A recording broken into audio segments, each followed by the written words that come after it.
The alarms echoed through the steel corridors of Outpost Helion 9, but no one knew why. The night shift crew had heard nothing unusual, no explosions, no ships, no warning. Yet the base shook as if something massive had slammed into it. Red lights flashed overhead. Doors sealed themselves. The temperature dropped fast, as though something cold had awakened inside the walls. Commander Rylan Hayes was the first to respond.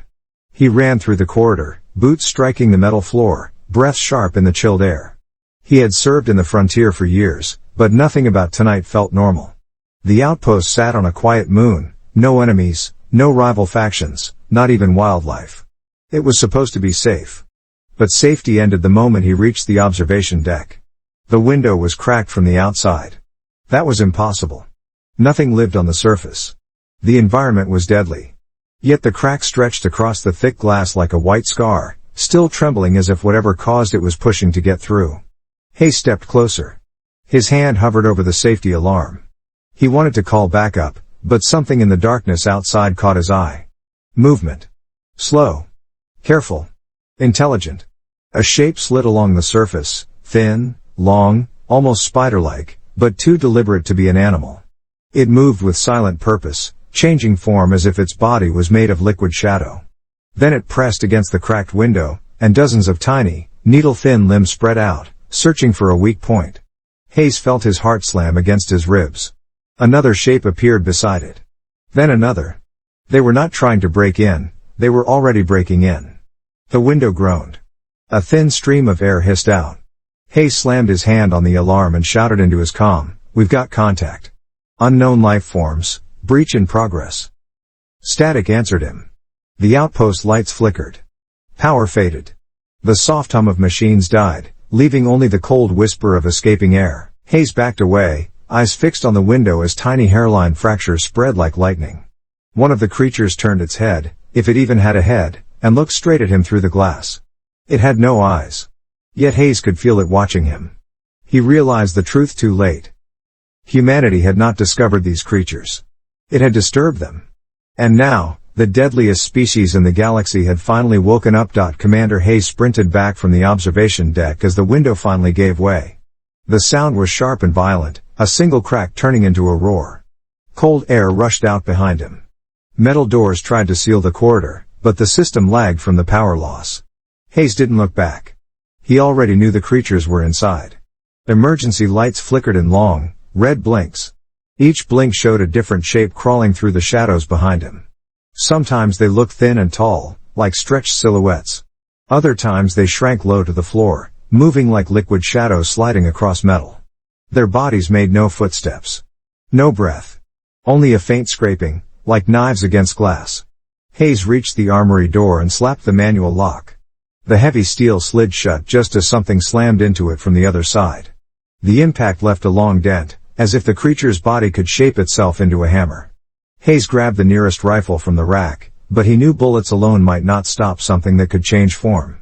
He contacted the command room again. "This is Hayes. Multiple intruders inside the outpost, unknown life forms. I need backup now." Still only silence. He cursed under his breath. The communication system wasn't down. Something was blocking it. Across the armory, the ceiling lights flickered again. Hayes stepped slowly toward the center of the room and listened. The pounding at the door had stopped. The scraping had stopped. Everything was suddenly quiet, too quiet. Then the ventilation grate above him shifted. One thin limb slipped through the bars. Then another. The metal bent as if made of soft clay. Hayes raised his rifle, heart racing, and fired a burst. Sparks and black fluid splattered across the ceiling. The creature dropped halfway out of the vent but twisted its body unnaturally, avoiding the shots. It fell with a wet thud and instantly reformed into a low, crawling shape. Hayes backed away, firing again and again. Each shot slowed the creature but didn't kill it. It kept coming, its body reshaping with every impact. Its limbs stretched toward him like dark wires searching for flesh. He knew one thing now. These creatures weren't just dangerous. They were learning. And the outpost had no idea how many of them had already slipped inside. Hayes escaped the armory through the back door just as the creature lunged. The metal slammed shut behind him, and he locked it with shaking hands. He didn't know how long the door would hold. Maybe a minute. Maybe less. But he had no choice, he needed answers, and he needed them fast. He ran down the dim hallway toward the science wing. If anyone knew what these creatures were, it would be Dr. Mara Ellen, the station's lead xenobiologist. Hayes prayed she was still alive. When he reached the lab, the door was half open. That was never a good sign. He pushed inside, rifle raised. "Mara? You here?" A figure rose from behind a workbench, hands shaking but alive. "Rylan," she said, out of breath. "I heard the alarms. I thought it was a drill until I looked outside." Hayes nodded. "They broke through. At least 3, maybe more." Mara's eyes widened. "Then we're in serious trouble." She rushed to her console and brought up a scan of the moon's surface. The display flickered, but Hayes could still see dozens of strange heat signatures scattered across the rocky terrain. "How long have those been there?" he asked. Mara swallowed hard. "Hours. Maybe days." "You didn't report it?" She looked ashamed. "I didn't realize they were alive. The readings were so faint, I thought it was static from the scanner." Hayes didn't blame her. No one would have expected living things in a place with no air, no heat, and no natural life. But the truth was worse than either of them imagined. They weren't active, Mara whispered. They were sleeping. Buried under the surface. Hayes felt a chill that had nothing to do with the failing temperature controls. "And we woke them up." Suddenly, the lab lights cut out entirely. A low emergency glow replaced them, turning everything red and shadowy. Hayes moved to the door and listened. A soft tapping echoed down the hall, slow, deliberate, like fingers brushing metal. "They're spreading through the base," he said. Mara grabbed a small data module from her desk. "This contains everything we know so far. If we make it to the command center, we can send a warning." Hayes nodded and led the way out. But as they stepped into the hallway, both froze. The tapping had stopped. Something else had replaced it. A whispering sound, like hundreds of tiny claws sliding across walls from every direction. The creatures weren't just moving. They were hunting. Hayes signaled Mara to stay close as they moved down the hallway. The whispering sound grew louder, coming from the ventilation shafts above and the floor panels below. Whatever these creatures were, they were surrounding the science wing like wolves closing in on prey. The command center was 3 sections away. If they could reach it, they might be able to trigger a full distress beacon, but the corridors felt tighter with every step, as if the station itself was shrinking. Mara clutched the data module tightly. "We need another path," she whispered. "If they're in the vents, they can drop on us at any second." Hayes agreed. The vents were the biggest threat. The creatures moved faster through the ducts than humans ever could. So he scanned the hallway for alternatives, then spotted a maintenance hatch near the floor. "This leads to the lower service tunnels," he said. "Small, but not connected to the vents." Mara nodded. "Better than staying out here." Hayes knelt and pulled the hatch open. A gust of cold, dusty air rushed out. The tunnel descended into darkness. He went first, rifle ready. Mara followed, sliding in behind him. Once inside, Hayes pulled the hatch shut. Down in the service corridor, everything was quiet, too quiet. The narrow passage felt like a long metal throat, stretching in both directions, dimly lit by failing emergency strips. The silence was unnerving, but at least the creatures weren't here yet. They moved quickly, keeping low. Pipes hissed overhead, dripping condensation. Mara's breathing echoed in the confined space, uneven and nervous. "We just need to reach Junction C," Hayes said softly. "There's a ladder that leads straight up to the command center." But before they reached the junction, the lights flickered. Then they went out completely, plunging the tunnel into darkness. Mara grabbed his arm. "Rylan, did they cut the power down here too?" Hayes listened hard. No scraping. No tapping. Nothing. Which meant something worse. "They're blocking our sensors," he said. "They're learning our systems. They know where we're going." Suddenly, a faint glow appeared ahead of them. At first Hayes thought it was a broken light, but then the glow moved. Slowly. Pulled itself forward, like a floating smear of liquid shadow lit from within. Another glow appeared behind them. Then another. Mara's voice trembled. "They're inside the walls, Rylan." Hayes raised his rifle. The service tunnel wasn't safe anymore. They were trapped between creatures that could reshape themselves into anything. Even pure darkness. Hayes pulled Mara behind a support beam as the glowing shape slid closer. The creatures didn't rush them. They moved slowly, almost calmly, as if they already knew Hayes and Mara had nowhere to run. Their dim light pulsed gently, like a warning. Or a promise. Hayes whispered, "Stay behind me." Mara nodded, clutching the data module like it was the last piece of hope in the galaxy. The creatures crept along the walls, bending their bodies as they moved. Sometimes they stretched thin like sheets of darkness, sometimes they thickened into bulky forms. They seemed to study the humans, adjusting constantly, as if searching for the best shape to attack. Hayes fired a warning burst at the nearest one. The shots hit the creature and splashed its body apart like dark water. But a second later, the pieces pulled themselves back together, forming the shape again, slightly thicker this time, slightly faster. "They're adapting to our weapons," Mara whispered. "Yeah," Hayes said. "I noticed." He scanned the tunnel for something, anything that could give them an edge. Then he spotted a cracked coolant pipe above the nearest creature. Frost gathered around it, and cold vapor seeped from the crack. "Cover your eyes," Hayes warned. He aimed high and shot the pipe. It burst open with a blast of freezing mist. The creature beneath it shuddered violently, its glowing light flickering as ice formed across its surface. For the first time, it looked injured. "It works," Mara gasped. "Cold slows them." But the other two creatures reacted instantly. They pulled back, reshaping themselves into thicker forms that resisted the freezing air. One of them extended a long spear-like limb toward Mara. Hayes grabbed her and sprinted down the tunnel. The creatures gave chase now, abandoning their slow approach. Their bodies clattered and scraped along the metal walls, gaining speed. The tunnel opened into Junction C at last, a wide circular hub with a ladder leading upward. Mara climbed first while Hayes covered her, firing short bursts to keep the creatures back. They moved differently now, dodging each shot as if they were learning Hayes's rhythm. "Hurry," he shouted. Mara reached the top and forced the hatch open. Hayes climbed after her and slammed the hatch closed just as a spear-like limb stabbed through the metal from below. He locked it, breathing hard. The command center was only a few meters away, but the creatures knew where they were heading. And now they were adapting faster than humans could escape. Hayes and Mara stumbled into the command center, sealing the heavy door behind them. The room was circular, filled with screens, control panels, and a large central console used for long-range communication. Normally, the command center felt safe, thick walls, reinforced structure, complete control of the outpost. Tonight, it felt like a trap. Mara hurried to the main console and inserted the data module. "I'll try to send a distress signal," she said, hands shaking as she worked. "If the system still listens to us." Hayes kept his rifle ready and scanned the room. The emergency lighting made everything red and shadowed, and every shadow looked like it could move.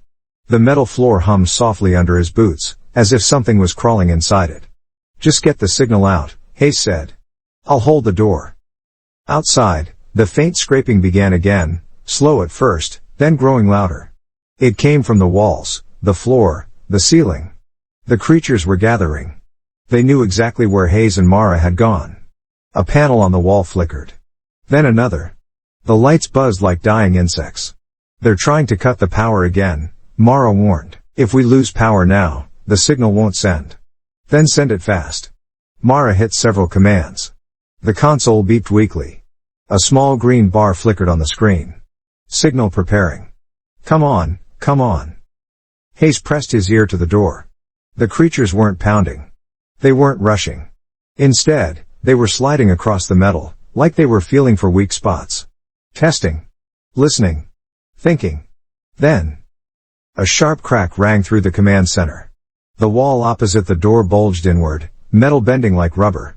A long, thin limb pressed through the wall, forcing a small gap. Black fluid dripped through the crack. "They're not using the door," Hayes said. "They're smarter than that," Mara replied. The wall cracked again. Another limb pushed through. Then a second gap opened high near the ceiling. Mara stared in fear. "They're surrounding us." Hayes fired at the first hole, forcing the creature back. But another limb shot through a different breach, slashing across the air.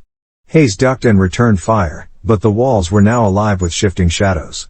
"The signal," Hayes shouted. "Tell me it's ready." Mara slammed her hand on the console. "It's almost there, just a few more seconds." But the creatures weren't waiting.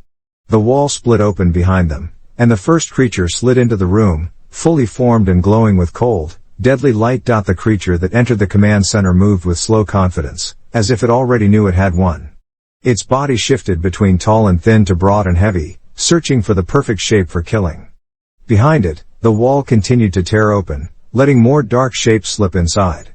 Hayes stepped in front of Mara and fired at the lead creature. Each burst of bullets slowed it but didn't stop its advance. The creature's glowing core flickered, almost like a heartbeat, every time a shot hit, but it still kept coming, learning his aim, adjusting its shape to avoid the worst damage. "Rylan," Mara cried. "The signal's ready. I just need to hit send." "Do it," he shouted. Mara reached for the console, but one of the creatures spotted her movement and lunged. Hayes threw himself into its path, firing point blank. The impact split the creature apart for a second, spilling dark fluid across the floor. But it reformed even faster than before. They were getting stronger. Mara slammed her hand on the console. A loud beep filled the room. Signal sent. A small green light blinked, then immediately went dark as the console died. Power failure. Total blackout. Hayes grabbed Mara's arm. It went out. Even if only for a second, someone might receive it. Mara nodded, breath shaking. "We have to escape. Now." But the creatures blocked the exits. Their limbs stretched across the door, sealing it shut. Others shifted their bodies to fill the gaps in the broken walls. The room felt like a sinking ship, and the water was rising fast. Hayes looked up. "The emergency crawl shaft," he said. A narrow square door in the ceiling. Almost invisible. Too small for the creature's larger forms. "It leads to the roof," Mara said. "To the comm tower. It's our only chance." Hayes kneeled and boosted her upward. Mara pushed the hatch open and climbed inside. Hayes followed, but before he could pull himself fully into the shaft, a limb wrapped around his ankle. The creature pulled hard. Metal groaned. Hayes held on with both hands as the creature's cold grip tightened. The shaft was too small for it to enter, but it could still drag him out. Mara reached down, grabbed his wrist, and pulled with all her strength. "Rylan! Don't let go!" Hayes kicked at the creature's limb. Once. Twice. On the third kick, the limb cracked like brittle glass. The creature recoiled, shrieking in a soundless vibration that shook the shaft walls. Hayes pulled himself inside, slammed the hatch shut, and locked it. Below them, the command center filled with shifting shadows. The creatures swarmed the console, the walls, everything, searching for them. Mara whispered, "Did anyone get our message?" Hayes looked toward the faint glow of the roof exit far above. "They'd better," he said. "Because now the whole galaxy knows." He began to climb again. "We just declared war on the deadliest creatures ever born." Hayes and Mara climbed the narrow emergency shaft, the metal rungs shaking under their hands. Below them, the creatures scraped against the sealed hatch, testing it, pressing into it, searching for a weakness. The sound echoed up the shaft like distant thunder.